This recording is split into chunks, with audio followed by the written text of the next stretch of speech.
Hey, Nicole here. We're going to talk about an Aries Sun, a relationship with an Aries Sun, and then we're going to move it through each of the houses, okay? So first of all, when you've got an Aries Sun, a relationship with an Aries Sun, you have a relationship that has a high need for movement. It needs new adventures. It needs, there's a little bit of fight and a little bit of testosterone to the relationship, okay? Now, depending on the partner's placements, you know, if you've got someone who's got a lot of Mars or Aries or a lot of even Plutonian, like Scorpio energy, this could be good. They need a relationship that's fiery and passionate and that has a constant need for newness and freshness, okay? You will be adventuring together in some way if you've got a relationship that has an Aries Sun. And there will be a certain element of conflict or, you know, a little battling that can happen sometimes in this relationship. The relationship itself also has this sense that it's sort of a pioneer, or it's the two together out in the world. You might see this in for example, let's say we had a couple that went and decided to go trek across the Andes. They went to trek through the Andes together, just the two of them. That would be a perfect way to use their Aries Sun. That would be something they would enjoy. You'd see these couples that are like adventurers and outdoor adventurers, they would have Aries or Sag or Leo Sun or placements in those houses. So let's take this Aries Sun. If you place this Aries Sun in the first house is the Aries house. This Sun is happy there. This is its natural home. So this is going to be an especially I would say aggressive, powerfully dynamic, confident, bold couple. There'll be people who, even if you've got two really passive lambs, you put them together and it's this couple that they're fighting for something, okay? In the first house, this gives the relationship too an importance to, in each partner's life is an important relationship for both of them. You see it a lot of times. I actually had it in my marriage chart and in one of my significant relationships. You'll see this placement. Because it's one of the angular houses, it's sort of a placement where everyone knows you're a couple. This is the relationship itself identifies with itself as a relationship. Okay, so you're seen as a couple when you're in the first house like that. And with this Aries placement, it would just emphasize that sort of dynamic or aggressive or that sort of passionate, fiery, ardent quality to your relationship. You might be the couple that's kind of bickery a little bit, but it's all done and, you know, nothing meant by it. Again, depends on the rest of the chart, but that's just the Sun. The Sun itself will need a fight. It will need a struggle. Second house, this is our Taurus house, our house of possessions, our house of the five senses. This is our house of possessing objects, or this house always makes me think of the toddler who finally learns that he can possess an object and that if you take it from him, it still exists, even if he can't see it. Object permanence, right? So this is this understanding that you can lose things, and in particular physical, you know, this is physical objects. Sun placed in the second house, regardless of the zodiac sign, is going to give us a couple that is focused on security, stability. It's a little more traditional placement, you know, buying a house together perhaps, or building your wealth together. In Aries is more of a free, independent spirit, but it's going to put that energy and that vitality towards, you know, collecting things. Maybe they'll go on a lot of adventures together and bring things back to have in their home, you know, or there will be this sense that they're fighting for their independence together and their, you know, security. There's Taurus and Aries go together in kind of a funky way. It's quite masculine in my mind. There's this sense of you're mixing this this energy to go conquer something with this energy that wants to just stay here and lay under the tree. Like I would say Ferdinand is Taurus, you know, wants to be secure and know what to expect. So they're not super comfortable together. So the Aries, it would exercise through probably working together, saving money together, or earning money at least. Earning money, you might have a little bit of a harder time saving it, maybe earning it and then going and spending it on really nice things. You know, so these qualities of combining this fight and then this value system, and what do we value and what is worth fighting for, okay? In the third house, you've got the house of, this is the Gemini house, our house of communication. You put this Aries Sun there, and it's pretty happy there. This would be a couple that is out being heard. You know, this to me is a couple that you know their opinion on things, and also a couple where there's a lot of communication, perhaps a lot of fighting. It can be verbal fighting or at least activity in the arena of communication is what I sense through this placement. Aries here is happy, like I said. Gemini, this third house, when you put the sun of a relationship in the third house, it can give a multiplicity to the relationship. It can suggest that there's more than one relationship, or that the partnership just has a high need for new experiences, lots of change, a lot of variety, a lot of just fun new things to do together. So, you know, you put these energies together and this is going to be a couple that's on the go. Seriously. And they might have a feel, the couple might feel kind of like they're siblings. They might have this kind of vibe where it feels like they're, you know, friends and siblings, and yet at the same time they're lovers. It can be kind of competitive too, competitive with one another to a certain extent, the way siblings might be with one another. Okay, moving on to the fourth house. This is the Cancer house.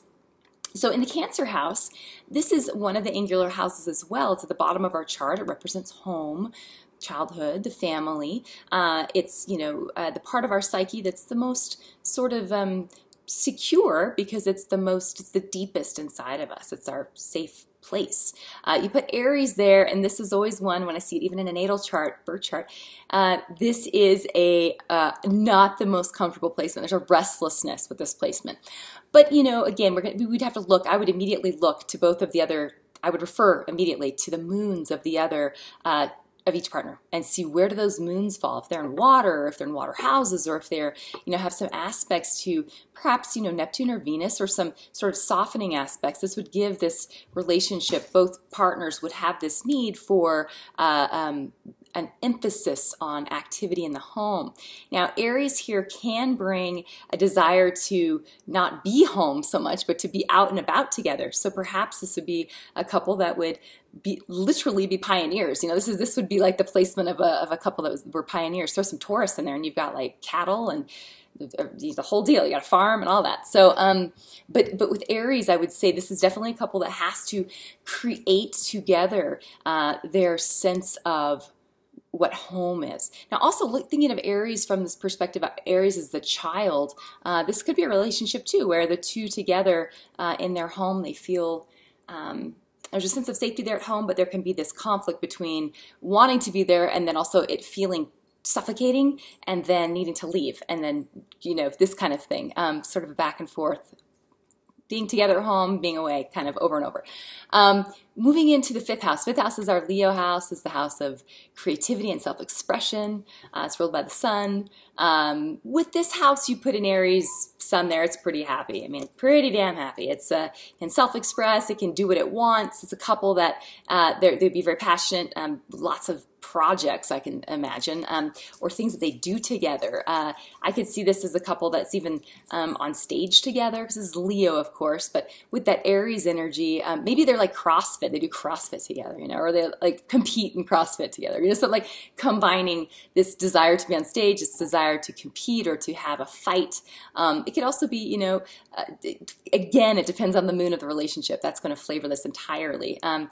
But this is a couple that has a very fiery, the relationship's very fiery and passionate. So you better hope you got fire in both of the birth charts. In the sixth house, this would be a placement. The sixth house is the Virgo house, and this is the house of duty and service. And a lot of times when you see the sun in the sixth house, the relationship will have an element of, it's kind of like this higher karmic. There are the lessons to be learned that are learned through acts of service, acts of self-denial, self-sacrifice, and in Virgo in particular, because this is a house that has to do with the real world, the physical realities that we live in, it can be a couple that where one person is sick even and the other person's caring for them, or a relationship where there are codependency issues or issues of one partner feeling like they're the caretaker and the other partner feeling like they're being cared for, okay? Now that's a very kind of surface reading of this Virgo house. Also, this is a house of, you know, Virgo is a very analytical sign. Again, it's one I feel is one of the most misunderstood. But Virgo is about taking a disaster, okay, a jumble, and then laying everything out and categorizing it all and making it make sense. organizing it, codifying it, creating a system, okay? You apply that to a relationship. That suggests to me this is a relationship with karmic mess. You got mess that you got to fix. So it's coming together in the day-to-day practicalities of the day-to-day and the details of the day-to-day life, forming a relationship where you, in a, I don't know how to explain it, not metaphorically, but you are through your practical life. It's a form of correspondence, okay? So through being with this person and just doing the day-to-day mundane details of everyday life, it's as though you're repaying karmic debts that you perhaps have to this person. So you might have a mess where in the past, maybe in a past life, you abandoned this person, or you didn't show up for this person, or you didn't take care of the things that need to be taken care of, right? This go round, you're going to lay all that out on the table and you're going to fix it. So you're going to go through and fix it. And this can be a relationship too, where it's a short-lived relationship where one person serves the other one, the karmic debt is paid, and then they're done and they go their separate ways.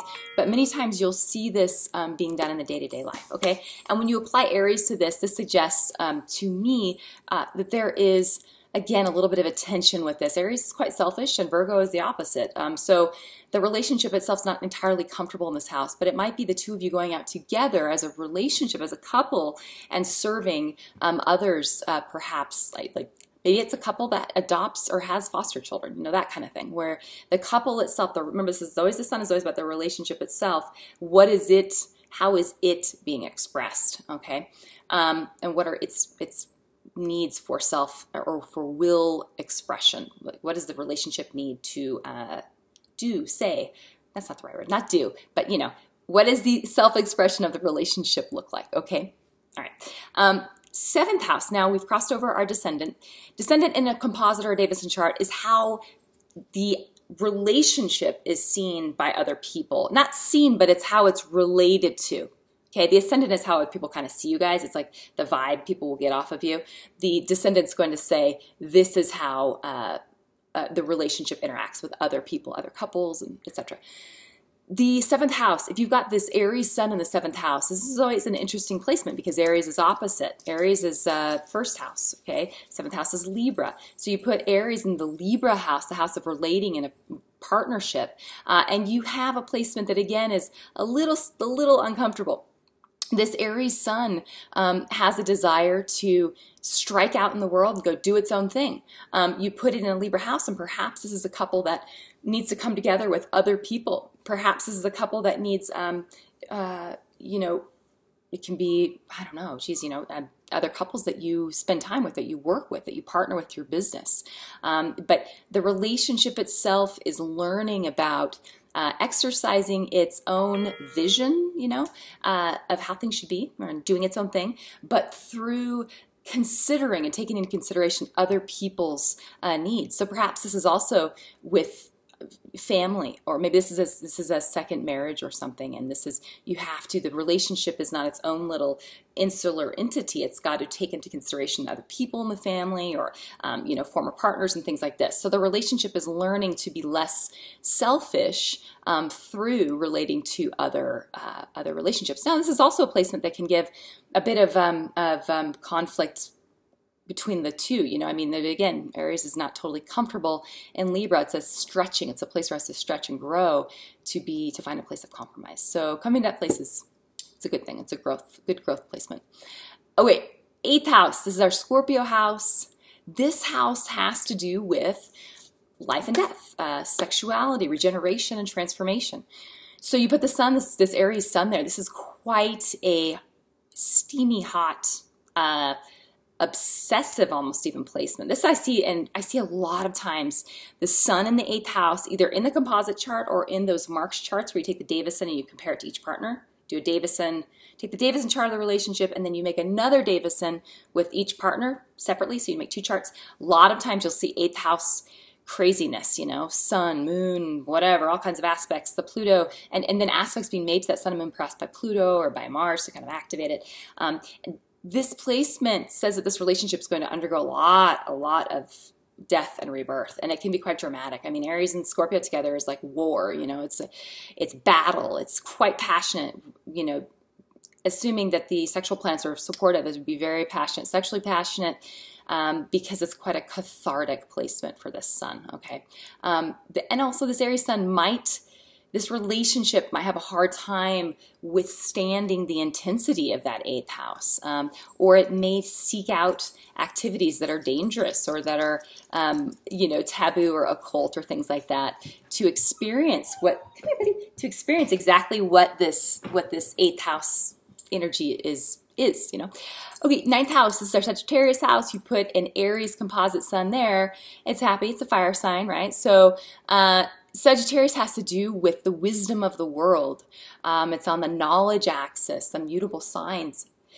You put Aries there. This is going to be a couple that is traveling. This is adventure. This is getting out into the world, bringing back the spoils of your travels and your adventures to your home, I guess, and then getting out there again.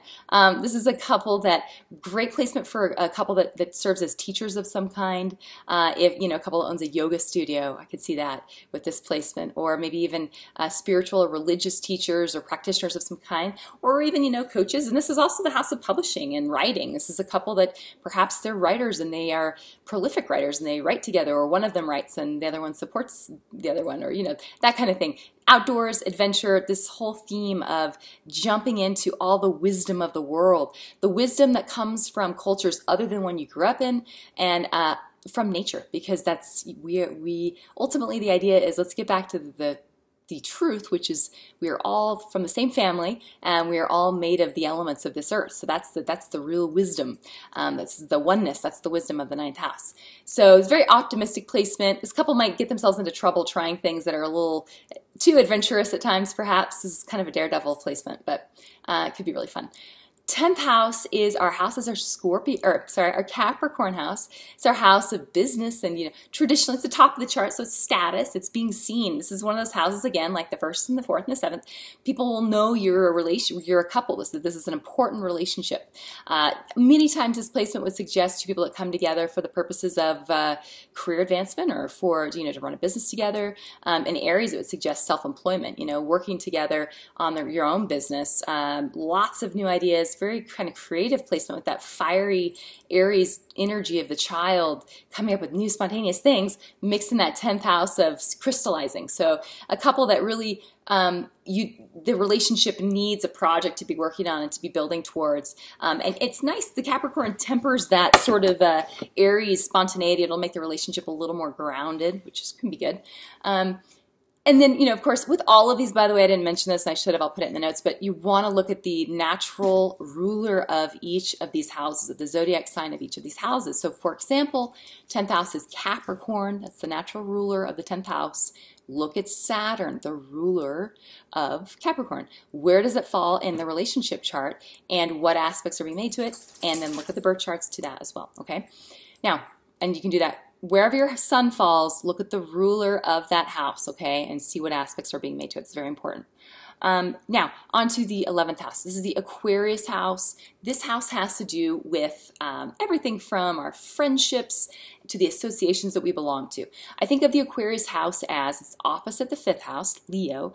Leo is about, what do I want to self-express, okay? I'm going to do it my way. That's Leo, okay? Aquarius is about, what does everybody want to self-express, and allowing everybody to do it their own way, and also being interested in how other people are doing it, okay? Like, how are you expressing? How are you expressing? There's this, you know, there's a social element to Aquarius because it's an air sign. So that's why they're quite friendly. They have a lot of friendly associations, etc. But the sun in this placement, it gives the relationship itself a flavor where they feel like friends, okay? First of all. Secondly, the relationship was going to have a high need. This Aries relationship will have a high need for independence, okay? This couple might have, you know, might be a couple where they have they need some time apart, whether they live separately, or, you know, it's a long distance relationship, or it's an on again, off again quality, or they purposely have built into the structure of the relationship sort of times when they're together in their schedule and times when they're not. You know, they're together during Wednesdays and Tuesdays, but not Saturdays and Mondays. I don't know, whatever. So, you know, that's going to be an element. And there's also,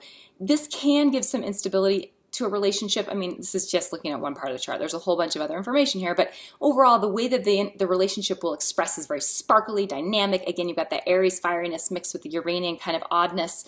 So they could be a little bit sort of eccentric in their expression, and they don't really care. They just do their own thing. They go out and like start their own hippie ranch, you know, like I just stayed at a place with my boyfriend that has these little cabins. So these really cool cabins that have been fixed up with this like hippie, they're all hippie decorated, and anyway, something like that. I can see like an Aries Uranus couple, Aries Sun in the Uranus house, do something like that. Also, it's humanitarians. It's charity work. It's working together, you know, creating a charity together even, or creating a book club, or creating like a meetup group that you guys run where everyone comes and does CrossFit together, you know, like that kind of thing. Okay, that's the Aries, the Aries, or a gun club. Let's go shoot guns. That's Uranus mixed with Mars. That's guns. So anyhow, use your imagination, but you did that. The couple relationship definitely needs to be out and about in its own version of whatever social circles feel fun to that couple. 12th house sun, Aries sun in the 12th house, Pisces house. This placement is, 12th house has got just like the crap kicked out of it as far as composite house. Anywhere you read online, people just are so black and white with their delineations sometimes, or explanations, I should say, of different houses and different aspects in astrology, and it kind of drives me crazy because I don't, the hyperbole is I can't handle it. So 12th house is not the house of woe and misery and undoing, and you know, we traditionally say it is the house of addiction, affliction, restriction. But let's put this into context. So we have a house that has to do with Neptunian energy, which is quite otherworldly, okay? When I say worldly, I mean the concrete, physical, practical, day-to-day world that you can see, touch, taste, feel, hear, okay? You have your ego, that's this little vehicle that moves around in this world and does its thing, goes to work, and okay? Let's erase all of that. So that's all gone, okay? The physical stuff's gone. This is just everything else. This is intuition and feeling and the subconscious. This is the house of karma. This is the house of past lives, of, you know, the spirit. This is the house of the dimensions that we can't, or perhaps we can, but we just aren't open to seeing when we're in this place of Maya, okay? Now, the sun, an Aries sun in this house is, to me, very interesting because you're combining the first sun with the zodiac with the last. You're combining a relationship that has this quite childlike, almost naive life force. It's very vital, and it just keeps touching the flame, just trying over and over and over, just keeps doing the same things kind of over and over again, right? You put this into this Neptunian Pisces house of compassion, of self-sacrifice, of taking care of others' needs before your own, of forgetting you even have an ego, forgetting you even have a body, right? Like, this is about everything else. It's about the oneness, that the body is going to one day dissolve. It's that time doesn't exist, that this body that you're in right now is also at the same time that it's your body, it's also nothingness, because if time doesn't exist and everything's at once, then this is going to decay at one point, and it's going to be nothing and everything all at once. So this house understands paradox. You put Aries sun there. This is a relationship where there will be themes of self-sacrifice.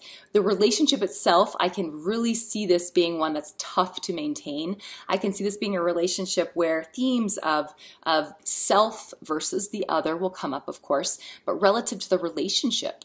The couple might even dive into things like substance use, or on the shadow side, or on the high side. Maybe they go and they become like a really spiritual couple, or a couple that jumps into sort of are pioneers in an area that has to do with spirituality or psychedelic drug use for spiritual reasons, or, you know, things that require a little bit of gumption and courage, but that are combining that Aries quality of fight with that Neptunian need for union and a higher purpose. So, okay, I hope that was helpful, and I will continue on with Taurus. Okay.